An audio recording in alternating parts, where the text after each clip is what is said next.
নমস্কাৰ বন্ধুসকল আজি আমি পৃথিৱীৰ এখন প্ৰদূষণমুক্ত গাঁৱৰ সম্পৰ্কে জানো আহকচোন যিখন গাঁও হৈছে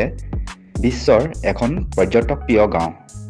গ্ৰিথুন হৈছে নেদাৰলেণ্ডৰ এখন বহু পৰিচিত আৰু পৰ্যটকপ্ৰিয় গাঁও এই গাঁওখনক সাধাৰণতে ভেনিছ অফ দ্য নৰ্থ বুলিও কোৱা হয় এই গাঁওখনৰ বিশেষত্ব হ'ল এই গাঁওখনত কোনো ধৰণৰ গাড়ী মটৰ যন্ত্ৰচালিত বাহন নাই আৰু গাঁওখনত আমাৰ সৰ্বসাধাৰণ গাঁওসমূহৰ দৰে ৰাস্তা পদূলি বা গাড়ী মটৰ চলাচল কৰিব পৰা পথ নাই ইয়াৰ পৰিৱৰ্তে গাঁওখনত কেৱল পানী পথহে আছে অৰ্থাৎ সৰু সৰু নদী বা জানেৰে আগুৰি আছে আৰু এই নদী বা জানবোৰৰ কাষে কাষে ফল ফুলৰ গছ গছনিয়ে আগুৰি আছে বা আগুৰি থাকে এই গাঁওখনৰ মানুহে এঠাইৰ পৰা অন্য ঠাইলৈ যাবলৈ সৰু সৰু নাও আছে গাড়ী মটৰ পৰিৱৰ্তে এইখন গাঁৱত যাতায়াতৰ ব্যৱস্থা কেৱল নাও চলাচলহে কৰে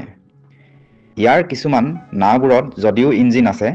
এই ইঞ্জিনবোৰ শব্দহীন বা শব্দ নাথাকে কাৰণ ইঞ্জিনসমূহ বৈদ্যুতিক ইঞ্জিন অৰ্থাৎ এইবোৰ ইলেক্ট্ৰিক বোট বা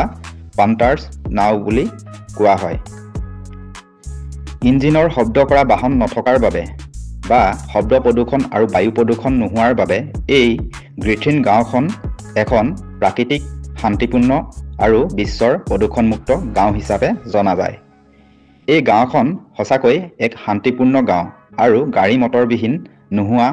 এখন প্ৰাকৃতিক সৌন্দৰ্যৰে ভৰা পৃথিৱীৰ এখন এক অন্যান্য গাঁও হিচাপে পৰিচিত তথ্যখিনি জানি যদি উপকৃত হৈছে তেন্তে আনে জানিবলৈও ভিডিঅ'টো শ্বেয়াৰ কৰি দিব আৰু প্ৰতিদিনে এনেধৰণৰ নতুন নতুন তথ্য জানি থাকিবলৈ আমাৰ ইউটিউব চেনেলটো ছাবস্ক্ৰাইব কৰি দিব আৰু যদি আপুনি আমাৰ ফেচবুক পেজটো চাই আছে তেন্তে আমাৰ ফেচবুক পেজটো ফলো কৰি দিব ধন্যবাদ পুনৰ লগ পাম অন্য এটা তথ্যৰ ভিডিঅ'ত